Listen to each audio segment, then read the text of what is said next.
as vitórias que o Senhor tem nos dado, Senhor. Celebramos a maior vitória, Deus, que é a vitória sobre a escravidão do pecado, que aconteceu no dia em que as pessoas que já fizeram essa entrega, entregaram suas vidas a Jesus.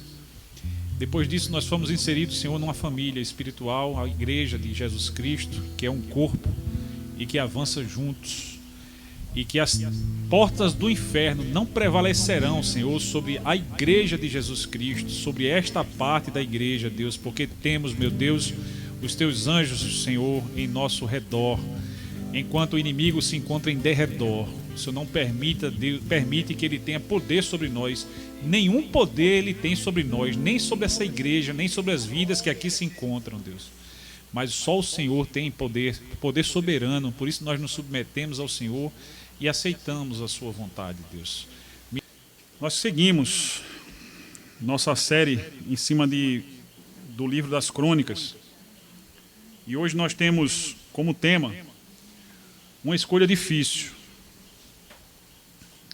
Essa escolha difícil, ela se refere a uma decisão que Davi teve que tomar. E a gente encontra essa escolha difícil no primeiro livro das Crônicas, 21, especificamente no verso 12 e no 13. Eu convido você a abrir sua Bíblia, se você tiver, para que você possa ler na sua própria Bíblia, mas a minha leitura vai estar proposta aqui para quem porventura não tenha. A gente começou a nossa transmissão, para você que participa do nosso culto por meio do Instagram, você é muito bem-vindo, e que você possa também, logo que assim for possível, você está conosco aqui na Alameda dos Coqueirais, no quilômetro 5.9, na reserva do Paiva, cultuando juntos, que convenhamos é muito melhor. Mas graças a Deus que você se encontra aí pelo Insta, que Deus te abençoe, que também essa palavra possa fazer a diferença para a sua vida hoje. Nós vamos fazer a leitura do 9 ao 13, primeiro de Crônicas 21, do 9 ao 13. E assim diz o Senhor, através da sua palavra. O Senhor disse a Gade, o vidente de Davi: vá dizer a Davi, assim diz o Senhor, estou lhe dando 3 opções. Escolha uma delas e eu a executarei contra você. Então Gade foi a Davi e lhe disse, assim diz o Senhor, escolha 3 anos de fome, 3 anos fugindo de seus adversários, perseguido pela espada deles, ou 3 dias da espada do Senhor. 3 anos de fome, 3 meses fugindo dos adversários, ou 3 dias da espada do Senhor. Foi exatamente o que eu falei. Isto é, 3 dias de praga, com o anjo do Senhor, assolando todas as regiões de Israel. Decida agora como devo responder àquele que me enviou.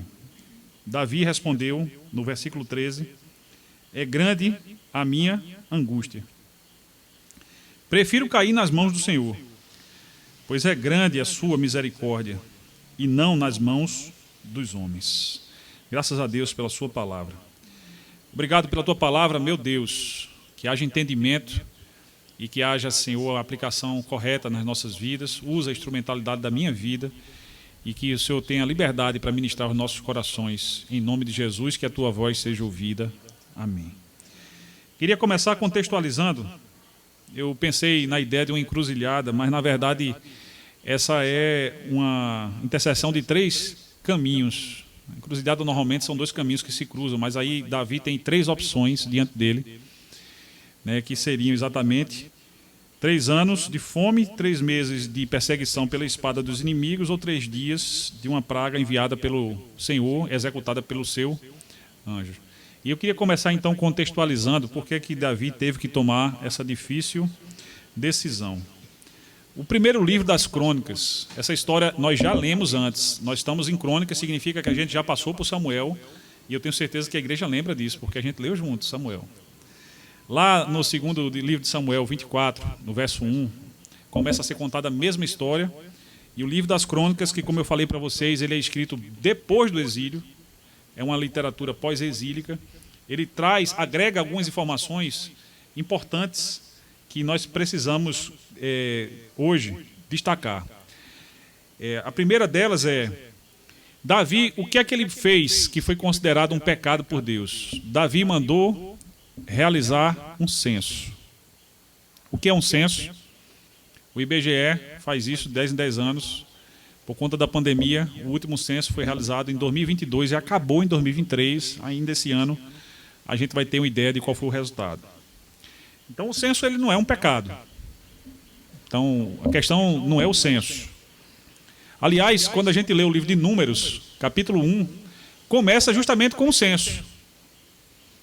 Então, se Davi realizou um censo que já tinha sido feito antes, qual foi o erro de Davi? Essa é uma questão importante. A outra questão importante é que em 1 de Crônicas, capítulo 21, ao contrário de 2 Samuel 24, a informação parece que Davi ele foi incitado, segundo a visão do 2 Samuel, por Deus, e segundo a visão do autor de Crônicas, a gente não sabe quem é, dizem que foi Esdras, nós não sabemos com certeza, que foi pelo diabo. Então, 2 Samuel diz que foi Deus que incitou Davi. 1 de Crônicas 21 diz que foi o diabo que incitou Davi. E aí é uma oportunidade de a gente trazer um pouco de interpretação bíblica, porque a igreja precisa disso. Porque a Bíblia, às vezes, se eu ler passagens isoladas, eu posso ter a impressão de que um texto está conflitando com outro texto. E essa contradição, ela só existe na minha mente. Porque existem detalhes, propósitos, intenções de quem escreveu o texto que você não percebe, por isso que você acha que existe contradição. Na Bíblia nós não temos, a Bíblia é um livro maravilhoso, nem um livro a Bíblia é uma biblioteca, o nome já significa isso. De 66 livros, escritos com um intervalo de 1.400 anos, por mais de 40 pessoas, a maioria delas não foram contemporâneas, e que contém uma coerência textual inigualável. Não há nenhum outro livro, obra literária produzida pela humanidade, que tenha tanta confiabilidade quanto a Bíblia, inclusive do ponto de vista textual. Existe uma ciência que interpreta a veracidade de textos antigos, é a crítica textual, e a análise de confiabilidade da Bíblia, ela é disparada maior do que qualquer outra obra escrita que já tenha sido produzida pelo ser humano. Então a Bíblia, ela é confiável, ela é inerrante, ela é a infalível palavra de Deus e, portanto, ela não contém contradição. Então, quando eu encontrar uma contradição no texto, entenda, essa contradição é na minha mente. Eu preciso esclarecer a minha mente para entender por que que aquela contradição parece existir. E, na verdade, só parece. Eu ouvi um pregador falando sobre esse problema, usando um exemplo interessante. Quando a gente lê o livro de Jó, a gente percebe que Satanás intentou o mal contra aquele homem, Jó, mas ele não tinha poder sobre a vida de Jó. Como o próprio João diz na sua primeira carta, que Satanás não tem poder sobre aqueles que são de Deus. E por isso, ele vai provocar Deus para intervir na vida de Jó, e Deus autoriza que assim aconteça. Quando Deus, que é o único que tem poder sobre a vida de um crente, autoriza que Satanás toque na nossa saúde, toque na nossa vida, nas nossas finanças, em alguma situação, ele faz isso ou com o propósito de nos disciplinar, ou com o propósito de nos ensinar alguma coisa, que termina também tendo a ver com disciplina. Então, no caso de Jó, Deus queria ensinar algo, não somente a Jó, mas a gente também, sobre fidelidade. A Bíblia diz que Jó passou por toda aquela provação e ele não blasfemou contra Deus. Que exemplo de temor a Deus. Que exemplo. Isso porque Deus permitiu que Satanás tocasse na sua saúde, na vida dos seus filhos, nos seus bens. Porque Deus permitiu. E a Bíblia diz claramente no livro de Jó que foi Satanás que fez isso com a permissão de Deus. Mas algum autor que tivesse reescrito aquela história poderia dizer que aquele mal veio da parte de Deus. Por quê? Porque Deus permitiu que acontecesse. É nesse sentido que Samuel diz que foi Deus que incitou, porque o próprio Deus ele não tenta ninguém. O primeiro texto que a gente leu hoje, Tiago, capítulo 1, 13, diz que Deus a ninguém tenta e ele não pode ser tentado por ninguém. Cada um é tentado, como foi que a gente leu no início? Pela sua própria concupiscência. E aí a concupiscência engravida do pecado, que quando nasce, gera a morte. Essa é a gênese do pecado. O ser humano que é carnal, em algum momento, seus pensamentos se desalinham da vontade de Deus, ele tem escolhas a fazer. Quando ele peca, é porque ele fez uma escolha que não está alinhada à vontade de Deus, e isso traz para ele consequências. Pode ser inclusive a morte eterna. Se não houver arrependimento do seu pecado, ele pode inclusive estar separado para sempre de Deus, especialmente se ele ainda não foi remido pelo sangue do Cordeiro, se ele ainda não foi perdoado pelos seus pecados, justificado, se ele não foi salvo pela fé em Jesus Cristo. Essa é a sentença de todo ser humano, por isso que todo ser humano ele nasce condenado à morte, tanto a morte física quanto a morte espiritual.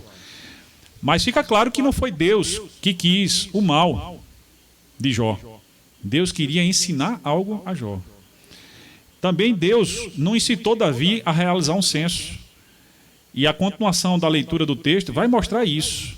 Mas fica muito claro que aquele censo não era da vontade de Deus, e todos os elementos demonstram isso. Se você olhar a sua Bíblia, você vai perceber que nos primeiros versículos do 1 de Crônicas, capítulo 21, você encontra o general de Davi, Joabe, questionando, versículo 3, questionando a decisão de Davi. Olha que Joabe, ele era, 1 de Crônicas 21, no 3, Joabe ele era um cara obstinado. Joabe não é um modelo de servo de Deus, um cara obediente, temente a Deus, não. Era um cara que matava a traição, que desobedecia o rei. Mas naquele momento ele acha absurdo. Ele responde, né, que o Senhor multiplique o povo dele por 100, ó rei, meu senhor. Não sou porventura todos eles súditos do meu senhor? Por que é que o meu senhor deseja fazer isso? Porque deveria trazer culpa sobre Israel. Quer dizer, Joabe percebe que Davi estava pecando ao determinar aquela contagem de pessoas. Mas se a contagem não era um problema, então por que é que Joabe chega a essa conclusão? Vou te dar de novo para tu interagir com o pessoal. Por que é que Joabe chega àquela conclusão? Fica claro na continuidade que Davi, quando o profeta Gade, o texto chama vidente, mas vidente é uma das formas que a Bíblia chama o profeta. Quando o profeta Gade vai até Davi com a sentença que ele tinha que fazer uma escolha por conta do pecado dele, ele se arrepende. Davi era um homem segundo o coração de Deus e ele se arrepende. E ele fala a respeito do seu arrependimento.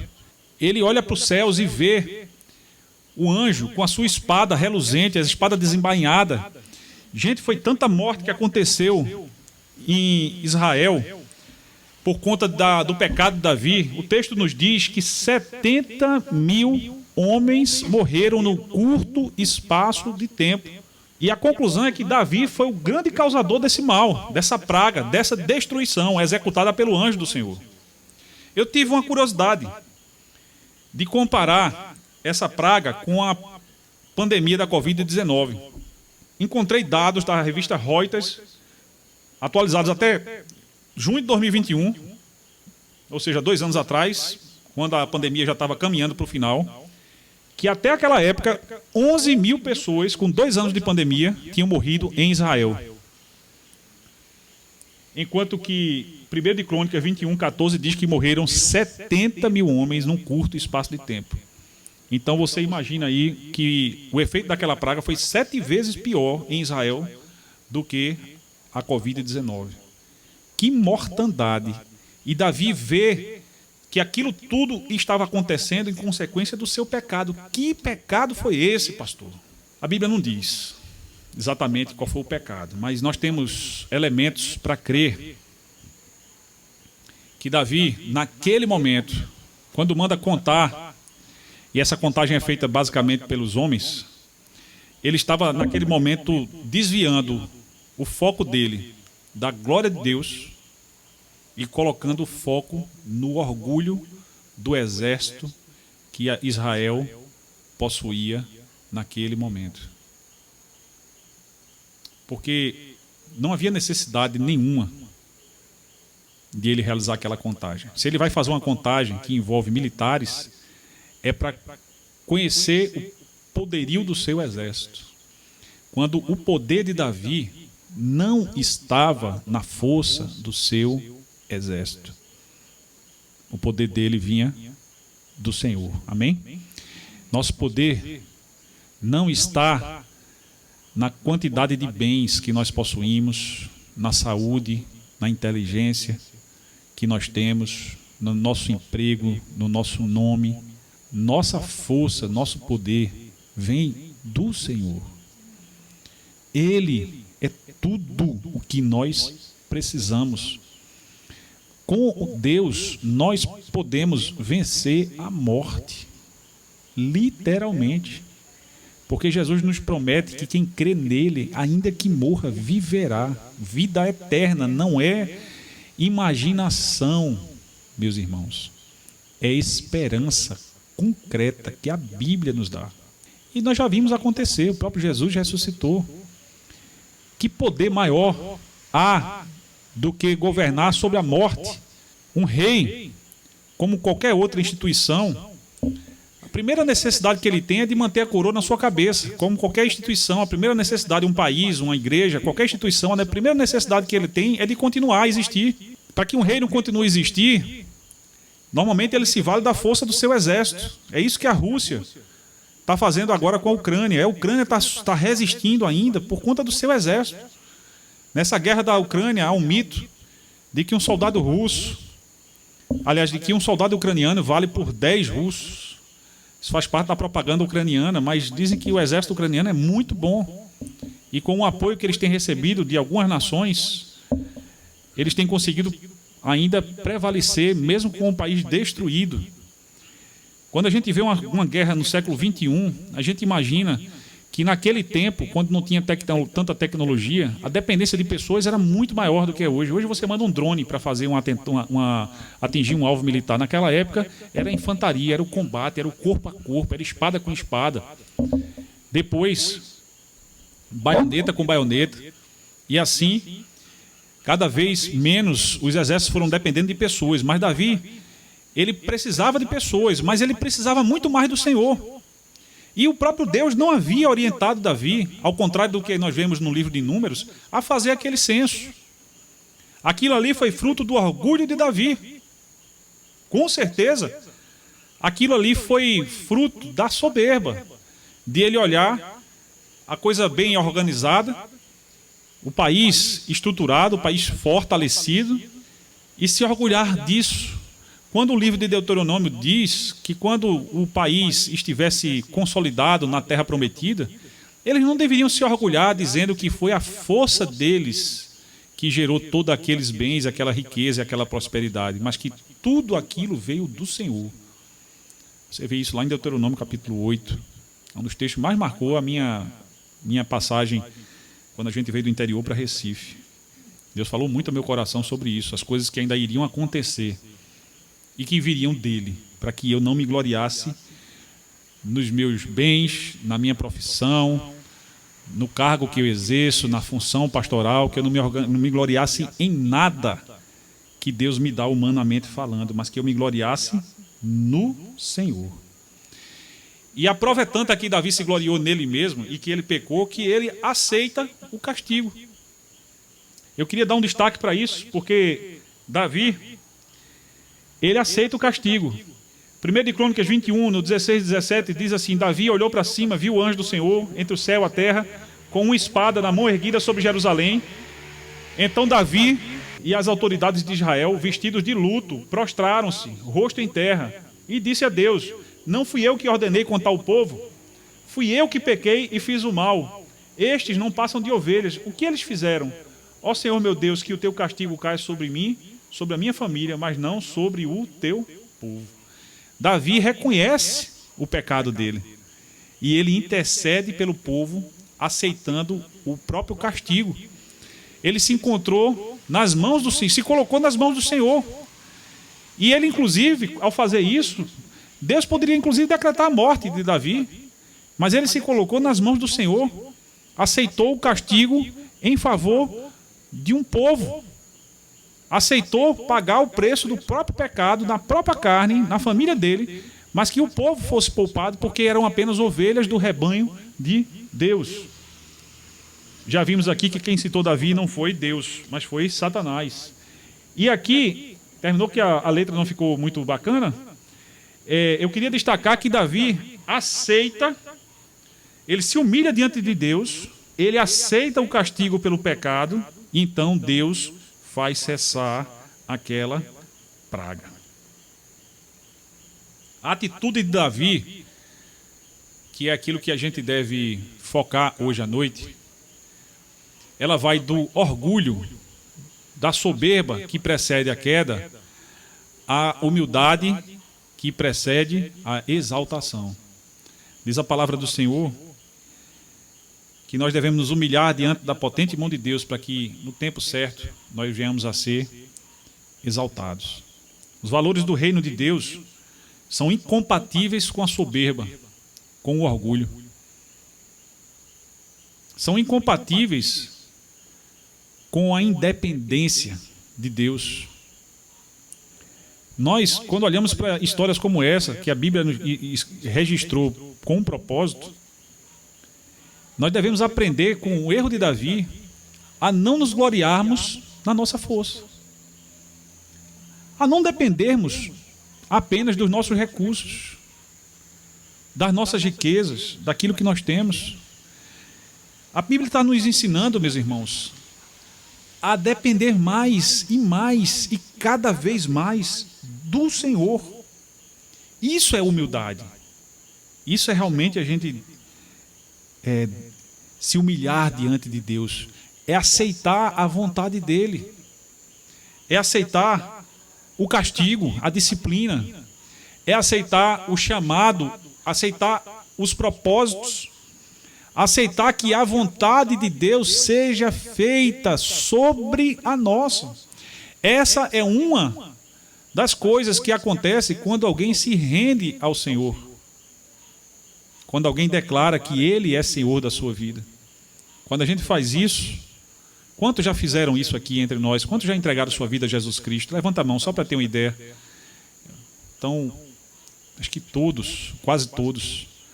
Quase todos. Aqueles que ainda não, eu oro para que hoje seja o dia. Satanás vai dizer para você que não. Mas preste atenção, porque Deus quer salvar a sua vida. E isso não está na esfera da religiosidade, não. É muito além disso. Está na esfera de você aprender a depender de Deus. A conhecer a Deus, a confiar em Deus. De você não confiar na sua própria força. De você não se orgulhar. Até porque, diz a própria palavra, que a soberba precede a queda. Soberba não tem espaço na agenda de Deus. Davi se humilha diante de Deus, como todo cristão deveria fazer quando confrontado com o seu pecado. Como todo ser humano deveria fazer quando confrontado com o seu pecado. Davi não era chamado de um homem segundo o coração de Deus porque não pecasse. Quando nós vemos a história daquele homem, ele cometeu falhas graves. Essa foi uma delas. Custou muito caro, muitas vidas. E quando ele vê aquelas pessoas morrendo, isso é difícil para um líder. Quando ele se sente responsável pelas perdas. E eventualmente isso acontece, porque os líderes eles são falhos mesmo. E Davi, quando vê aquelas pessoas morrendo, ele sabe que ele poderia ter evitado aquele mal. Ele clama a Deus e diz a Deus assim: traz sobre mim o preço do meu pecado. Eu oro em favor deles, porque são ovelhas do teu rebanho. E quando a gente olha Davi fazendo isso, a gente entende em primeiro lugar que ele fez isso porque ele confiava na misericórdia de Deus. Preste atenção na proposta de Deus. 3 anos de fome, 3 meses de perseguição dos inimigos ou 3 dias de disciplina do Senhor, de uma praga do Senhor. E ele diz assim: é melhor cair nas mãos do Senhor, ainda que por 3 dias é melhor cair nas mãos do Senhor, porque Deus é misericordioso. E de fato, Jeremias, algum tempo depois, diria que as misericórdias de Deus são a razão de nós não sermos destruídos. Elas se renovam a cada manhã. Paulo ensinaria que Deus é longânimo. Pedro, que ele não cessa, ele não deixa de aplicar a sua justiça, mas que ele retarda a sua justiça para que as pessoas se convertam dos seus maus caminhos. Isso é amor pela criação, a criação caída, a criação destruída pelo pecado, Covid, guerras e tantas outras coisas, problemas de relacionamento, divórcios, separação de pais e filhos, de pessoas, são todas elas consequências do pecado. E Deus, Ele quer restaurar, meus irmãos, a criação. Deus quer intervir, Ele já interveio na criação para que toda a criação que sofre ansiosamente aguardando a manifestação dos filhos de Deus, essa criação seja refeita para a glória de Deus. Apocalipse nos traz a visão que João teve da nova criação, a nova Jerusalém, novos céus, nova terra. Deus, a partir da fé em Jesus Cristo, vai fazendo todas as coisas novas. Aquele que crê em Cristo, nova criatura é, as coisas velhas já passaram e tudo se fez novo. Em primeiro lugar, na vida do crente. E no final, a própria natureza será renovada. Deus pergunta a Davi: Davi, 3 anos sofrendo os efeitos de um inimigo natural, 3 meses sofrendo os efeitos de um inimigo humano, ou 3 dias sofrendo os efeitos de ter se feito inimigo de Deus? Deus quer ser nosso amigo, meus irmãos. Deus não quer ser nosso inimigo. Mas a amizade com o mundo é inimizade contra Deus. E difícil, terrível coisa é cair nas mãos do Deus vivo. Essa palavra é aplicada no sentido profético, no sentido de advertência ao ser humano sobre os seus caminhos. Deus, que é misericordioso, Ele aceita a confissão de Davi. E Ele orienta Davi a fazer cessar aquela praga, que ele faria cessar aquela praga através de um sacrifício. Esse sacrifício é feito, de acordo com o livro de Crônicas, na eira de Ornã, que é chamado no livro de Samuel de Araúna, Jebuseu, habitante da antiga Jerusalém, antes de se chamar Jerusalém, que quando Davi vem, quer oferecer, inclusive, a eira, aquele pedaço de terra, para que Davi fizesse o sacrifício que ele quisesse. Ornã ou Araúna não quer nem vender para Davi, ele diz assim: é seu, meu rei, pode fazer o sacrifício.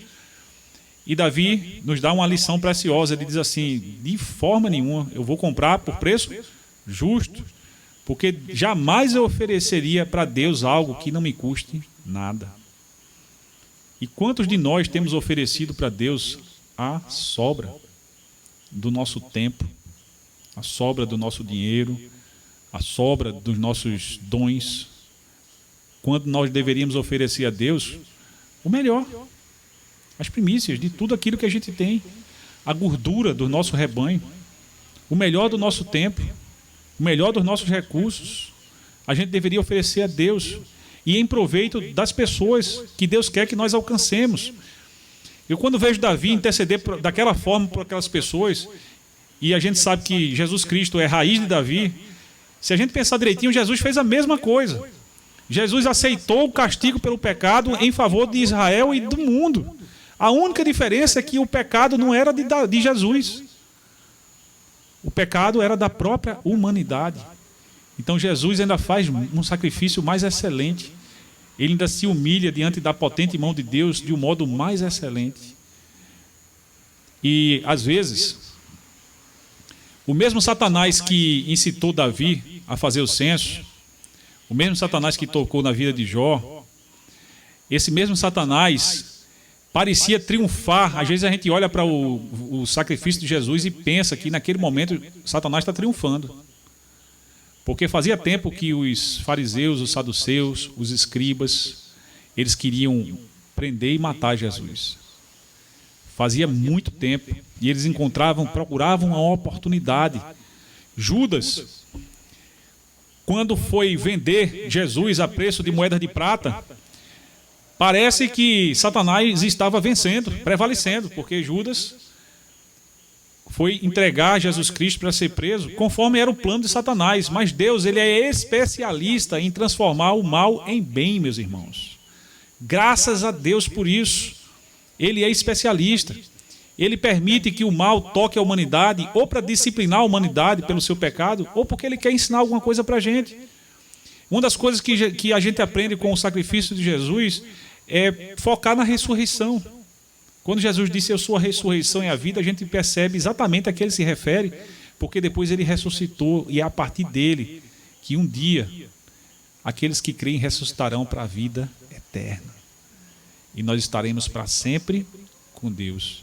Essa é a esperança do cristão que tem uma base bíblica. João 11, verso 25, para sua reflexão depois na tarefa de casa. Meus queridos, Deus faz cessar, porque aquele mal, ele aconteceu pela intervenção de Satanás, mas Deus tinha o controle da situação, como tem. O nome disso é providência. Essa situação nos ensina sobre a providência de Deus. Portanto, eu não sei qual é a situação da sua vida hoje, mas queria que você tivesse certeza de algumas coisas. Em primeiro lugar, do amor incondicional de Deus. Romanos 5,8 diz que Jesus Cristo morreu por nós, e isso é prova do amor de Deus, sendo nós ainda pecadores, como Davi, como Joabe, como Ornã, como homens e mulheres comuns, que precisam, como Nelson, como qualquer um de nós aqui, que precisam de Jesus Cristo, para conhecer melhor a esse Deus, para aprender e ter realmente direito de ser chamado de filho de Deus. Deus quer uma descendência, e por isso ele mandou seu Filho unigênito, para ser o primeiro de muitos. Deus quer nos transformar em imagem e semelhança de Cristo. Ele quer que todo ser humano entenda a grande demonstração de amor que foi feita na cruz, quando Jesus Cristo aceitou pagar no próprio corpo, na própria vida, o preço dos nossos pecados. Ele fez muito mais do que Davi fez. Se a gente já pode achar maravilhosa a disposição de Davi de aceitar o castigo pelo pecado em favor de Israel, o que a gente vê Jesus fazer é algo muito maior, de aceitar um castigo de algo que ele não cometeu, não somente por Israel, mas por todo o mundo, para que por meio da fé nele, todas as nações sejam abençoadas, como Deus prometeu a Abraão, de quem nós somos descendência espiritual, através da fé em Jesus Cristo, nosso Senhor, raiz de Davi, que nos ensina também a sermos humildes diante de Deus, aceitarmos a vontade de Deus, nos gloriarmos na força de Deus, nos submetermos a Deus, e assim também aprendemos a nos doar em favor do nosso semelhante, nossa vida, nossos bens, nossos dons, porque se Deus nos amou tanto ao ponto de dar o seu Filho para morrer por nós, o que é que nós podemos fazer pelo nosso semelhante, a partir do momento que a gente sabe que foi alcançado por essa maravilhosa graça? Deus suspende aquela praga. E Pedro, falando de outro tema, mas que é conexo com a nossa mensagem, lá no capítulo, na primeira carta dele, capítulo 5, versos 5 e 6, ele diz: da mesma forma, jovens, sujeitem-se os mais velhos, sejam todos humildes uns para com os outros, porque Deus se opõe aos orgulhosos, mas concede graça aos humildes. Portanto, humilhem-se debaixo da poderosa mão de Deus, para que ele os exalte no tempo devido. Pedro está tratando de uma questão específica, de uma congregação, mas ele volta a tocar no tema de que Deus se opõe aos soberbos, mas concede graça aos humildes. O que nós podemos fazer em resposta àquilo que Deus nos mostra com essa história é nos humilharmos diante do nosso Senhor, é reconhecermos os nossos pecados. É reconhecermos que, às vezes, a gente ainda não se entregou completamente a Jesus Cristo porque somos orgulhosos, somos obstinados, porque talvez tenhamos a saúde que nós desejávamos ter, tenhamos os bens que nós desejávamos, moremos na casa que nós queríamos, porque aparentemente nada nos falta, esquecendo ou ignorando que essas coisas são fugazes, são passageiras, são bênçãos que Deus permite que a gente desfrute na nossa breve passagem terrena, mas que daqui nada disso nós levaremos, mas que para chegarmos à presença de Deus, nós precisamos hoje nos humilhar diante do Senhor, reconhecer como Davi reconheceu as nossas falhas e confiarmos na sua misericórdia, vivendo uma vida diferente da vida dos soberbos, que nós possamos viver uma vida que agrade ao nosso Deus. Deus quer fazer de nós homens e mulheres segundo o seu coração. E eu quero orar pela vida da congregação, de cada um de vocês que aqui se encontram, você também que se encontra através do Instagram, porque se Deus lhe trouxe hoje para ouvir essa mensagem, é possível que haja alguma área da sua vida em que você precise depender mais do Senhor. É preciso que haja algum orgulho que lhe impeça de tomar decisões que sejam agradáveis a Deus. É possível que você tenha se identificado com a história de Davi. É possível que você tenha entendido finalmente o amor de Deus. E seja como for, você tem a oportunidade de responder a Deus a sua resposta, aquilo que Ele hoje está falando ao seu coração. Eu queria sugerir, a banda vai estar tocando aqui, eu queria sugerir que esse seja um momento de sua oração pessoal, que você se coloque nas mãos do Senhor e que você ore como Davi orou no Salmo 51, pedindo a Deus que esquadrinhe o seu coração, que veja se há algum caminho errado e que você precise consertar. Talvez você queira hoje pedir a Deus um coração puro, como aquele que você ainda não tem. Quem sabe hoje é um dia de renovo ou mesmo da entrega da sua vida a Jesus Cristo, se você ainda não fez. Faça a sua oração. Faça desse momento seu momento devocional. Eu vou interceder pela sua vida no final. Eu navegarei no oceano do Espírito,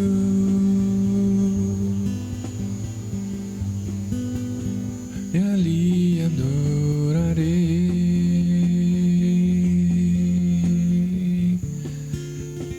ao Deus o meu amor.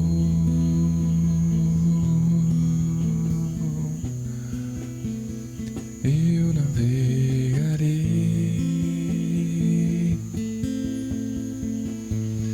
no oceano do Espírito,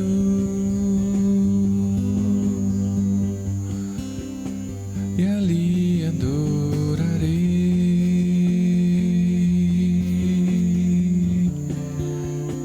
ao Deus meu amor.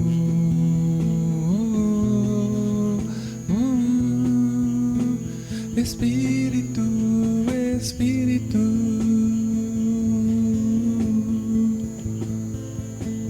e desce como fogo,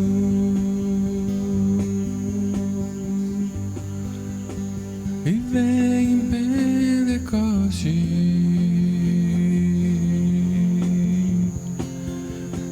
e enche-me de novo. Senhor, eu quero pedir um renovo, Pai, sobre os teus filhos e filhas, sobre as pessoas que se encontram ao alcance dessa mensagem, Senhor. Pode ser, Deus, que haja entre nós pessoas que já te conhecem, já se entregaram ao Senhor, mas que por meio de escolhas orgulhosas suas vidas tenham, o curso da sua vida, Senhor, tenha guiado elas para muito longe de onde o Senhor gostaria que elas estivessem, Deus. Ó Deus, eu vejo na vida de Davi, naquele momento, daquele pecado, Deus, que o Senhor não queria que ele estivesse contando quantos capitães, Deus, quantos generais, quantos soldados ele tinha, Senhor, sob o seu comando, mas que ele estivesse ali de joelhos, agradecendo porque o Senhor, até então, como sempre foi, tinha sido a força dele, Senhor. E talvez, Senhor, entre nós, hoje, Teu Santo Espírito esteja quebrantando espíritos orgulhosos que têm talvez retido o perdão que deveriam liberar, que têm resistido a um chamado que o Senhor gostaria que a pessoa atendesse. Ó Deus, que uma reconciliação que deveria acontecer segundo a Tua vontade, ela ainda não aconteceu porque as nossas vontades estejam impedindo, Deus. Que haja desimpedimento, Deus. Pai, talvez entre nós, Senhor, haja pessoas que, com medo, com orgulho, por qualquer outra razão, ainda não se entregaram, Senhor, nos seus braços, dizendo: Pai. Mas que hoje querem fazer essa declaração, querem Te chamar de Pai, por meio da fé em Jesus Cristo, Deus. Que o Teu Santo Espírito deixe muito claro o Teu propósito e que haja coragem, decisão para que isso aconteça, Senhor. Ó Deus, eu intercedo, Senhor, também pela minha vida, porque todos nós, em algum momento, precisamos ser convencidos, Deus, do nosso orgulho, da nossa soberba, porque julgamos segundo os homens por aparência, mas o Senhor sonda os corações de cada um que aqui se encontra, Deus, ao alcance dessa mensagem. Deus, nos convence, Pai, não somente da Tua justiça, do pecado, mas também do Teu juízo, Senhor. Nos convence, Senhor, que os Teus caminhos são infinitamente melhores do que os caminhos que nós temos trilhado, Deus. Que os Teus pensamentos são melhores do que os nossos, que nossos pensamentos possam estar centrados, Senhor, no Senhor, para que venhamos ter a mente de Cristo, para que aquilo que é bom, perfeito, justo, puro, agradável, de boa fama, governe a nossa mente, aquilo que nós pensamos. Deus, que nossas palavras sejam, Senhor, canal de bênção, que apenas palavras abençoadoras, pensamentos saudáveis, santos, possam sair de nós.